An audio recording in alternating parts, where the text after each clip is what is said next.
Good morning, my brothers and sisters. Welcome to episode number 2 in the book of 3rd John. This is season 26.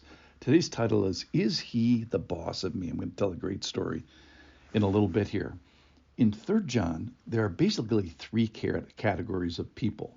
There's missionaries, and who are they? They're those who have gone out for the sake of the name.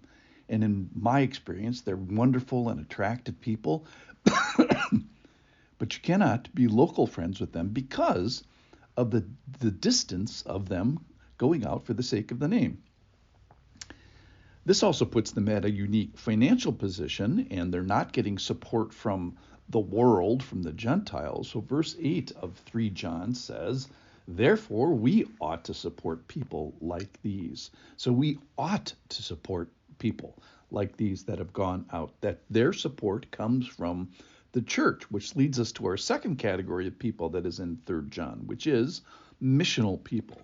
So those are people in the local church physically, but whose hearts and whose effort and works and wallet goes outside of the church and into the pockets of the missionaries to support them. So this requires effort, says verse 5. Beloved, it is a faithful thing you do in all your efforts.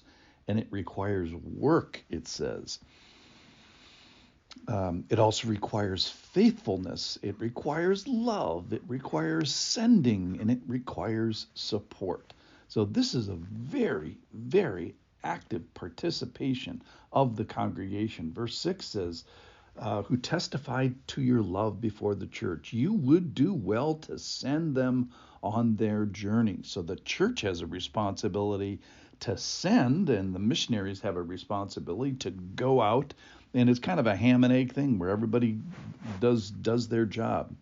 So the missional people in the church are sending, they're supporting, they're loving, they're using their efforts, they're working.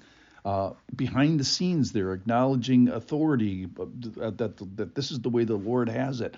They're walking in truth. They're staying in the family of God.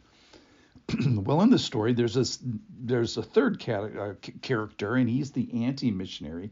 His name is Diotrephes, and there's this warning. He's a person who literally carries a warning on his forehead, and the author, John, is warning the church about him.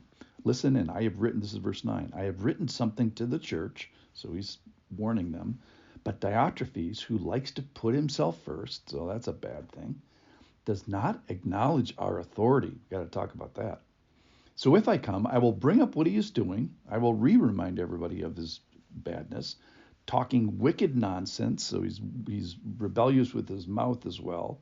And not content with that, he refuses to welcome the brothers. So he's refusing hospitality of the missionaries when we're supposed to be a missional people.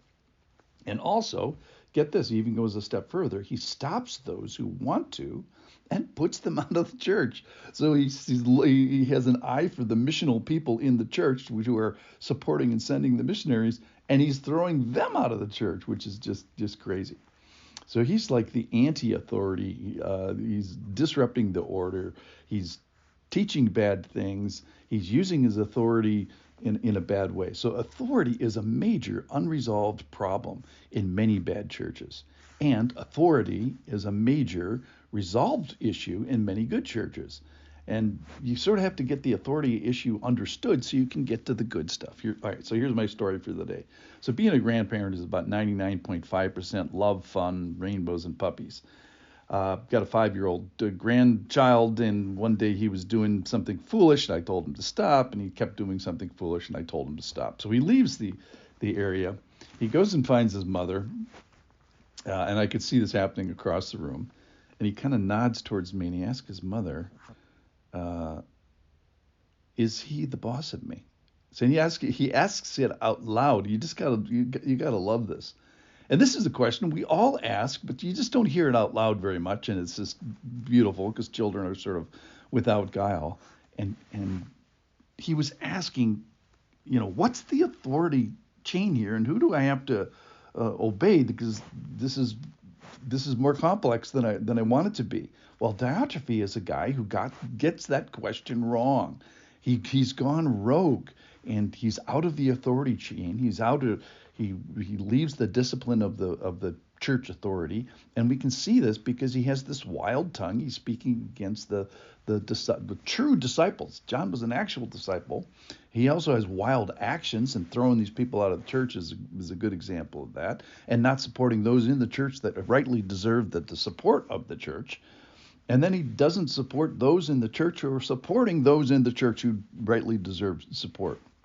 And he's putting them out. So the charge today is let the people of God treat the sent of God in a manner worthy of God. So supporting missionaries specifically.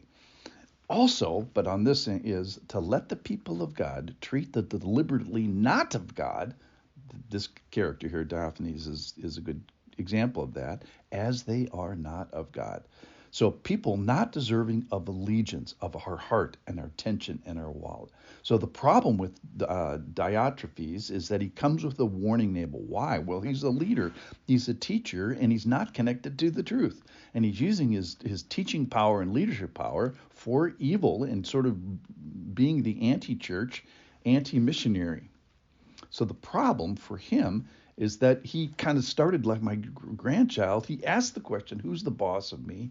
Rejected the correct answer, and then kind of has the fruit of all this.